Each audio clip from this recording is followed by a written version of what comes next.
Bismillahirrahmanirrahim. Assalamualaikum warahmatullahi wabarakatuh. Di Waalaikumsalam warahmatullahi wabarakatuh. Waalaikumsalam warahmatullahi wabarakatuh. kesempatan kali ini perkenalkan nama saya Dani Setiandi. Di kesempatan kali ini saya akan menjelaskan tentang GPRS atau General Packet Radio Service.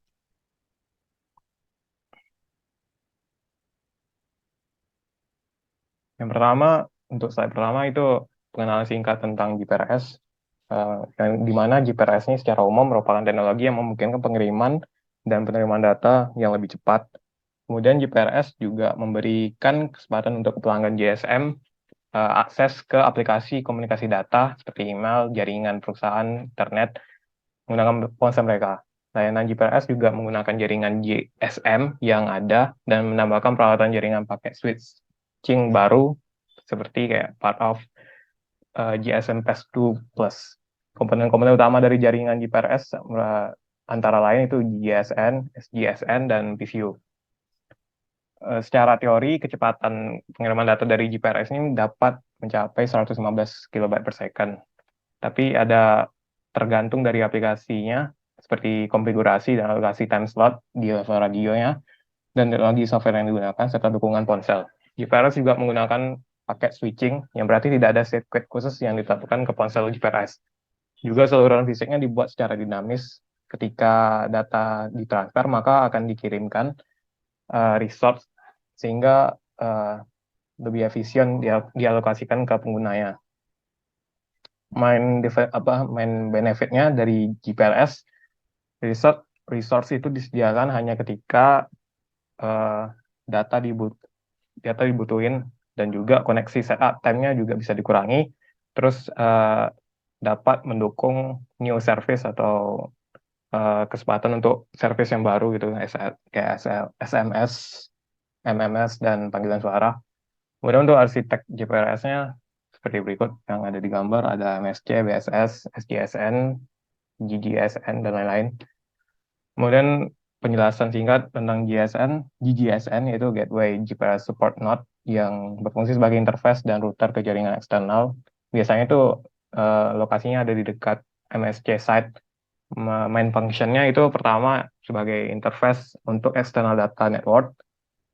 Bentuknya tuh GGSN ini bentuknya menyerupai router jaringan data. Kemudian untuk meneruskan end user data ke SGSN yang benar, kemudian merutakan paket asal seluler ke destinasi yang benar. Kemudian digunakan sebagai filter end user traffic, kemudian juga mengumpulkan charging information untuk data network user.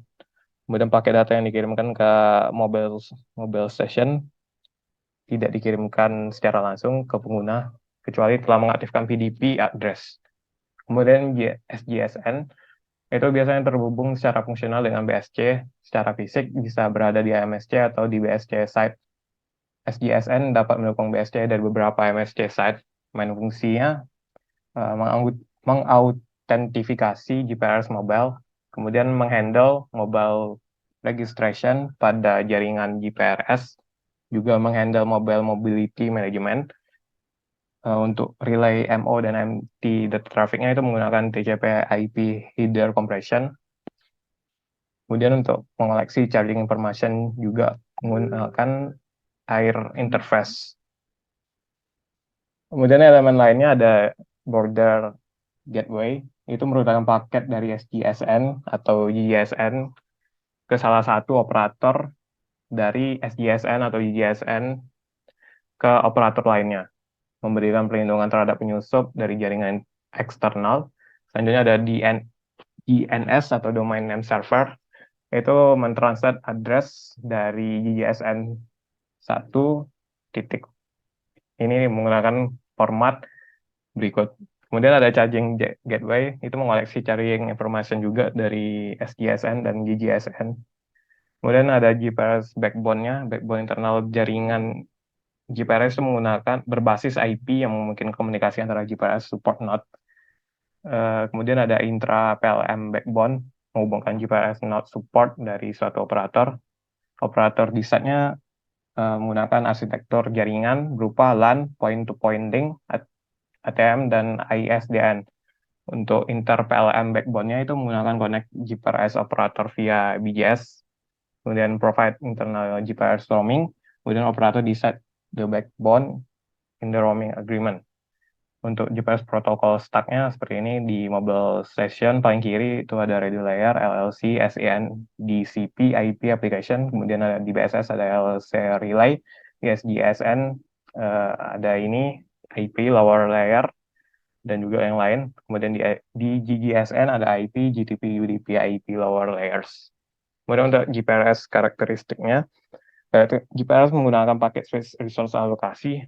Resource dialokasikan hanya ketika data itu dikirimkan atau diterima. Kemudian fleksibel channel alokasi juga, di mana memungkinkan available resource ditransmisikan oleh user yang aktif saja. Kemudian up dan downlink channel dicadangkan secara terpisah.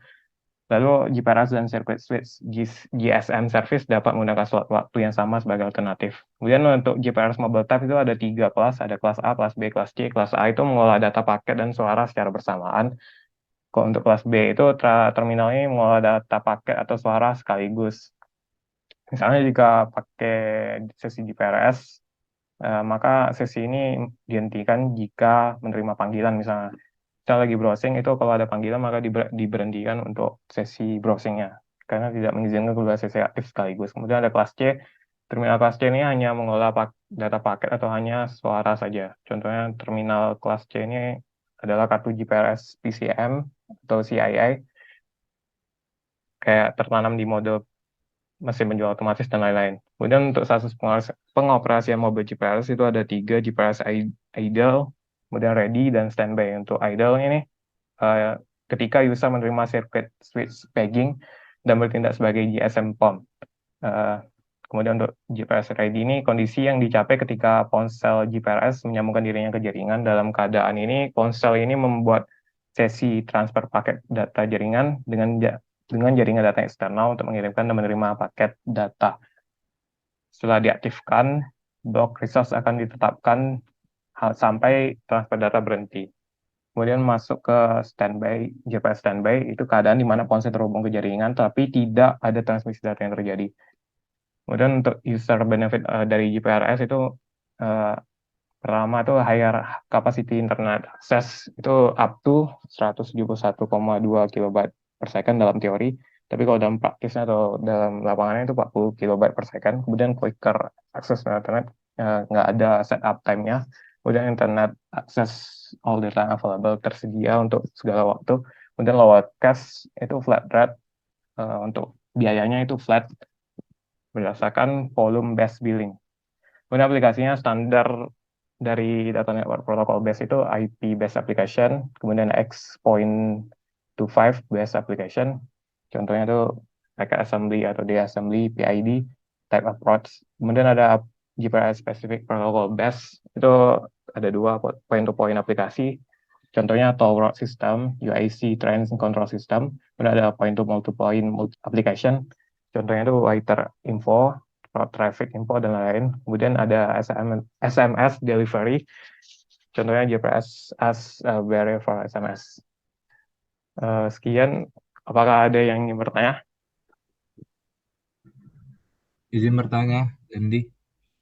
Oh ya, dipersilahkan. Eh, Service apa aja yang ditawarkan oleh GSM? Terima kasih. Oke. Untuk Dava dipersilahkan. Silahkan. Kemudian mau nanya, apa keuntungan GPRS?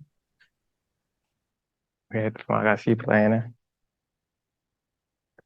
Baiklah, untuk pertanyaan pertama, saya akan menjawab pertanyaan dari Rehan tentang apa saja service yang ditawarkan. Itu ada beberapa. Yang pertama itu SMS messaging broadcasting, push to talk over cellular. Kemudian ada instant messaging dan present. Kemudian ada multimedia messaging service. Ada PTP dan juga PDM service. Selanjutnya untuk pertanyaan kedua yaitu dari Dava Tantoi tentang benefit dari GPRS. Ada beberapa. Yang pertama itu mobility, itu kapasitas untuk konsisten menerima voice dan informasi selagi user bergerak. Kemudian cost efficient, di mana GPRS ini lebih murah daripada regular GSM network. Kemudian imediasi itu memungkinkan customer untuk obtain connectivity ketika dibutuhkan saja. Kemudian localization, pengguna customer itu dapat acquire data applicable ketika berada di area yang telah tersedia. Kemudian easy billing, di mana GPRS ini mudah untuk ketika digunakan bisa offer easier to use billingnya. Sekian, apakah jawaban saya itu menjawab pertanyaan dari Dava dan Rehan? Terima kasih Dandi sudah sangat menjawab Terima kasih, Dan. pertanyaan saya tadi. Oke, sekian dari presentasi saya kali ini. Apabila ada kekurangan, mohon maaf. Apabila itu hidayah, wassalamualaikum warahmatullahi wabarakatuh.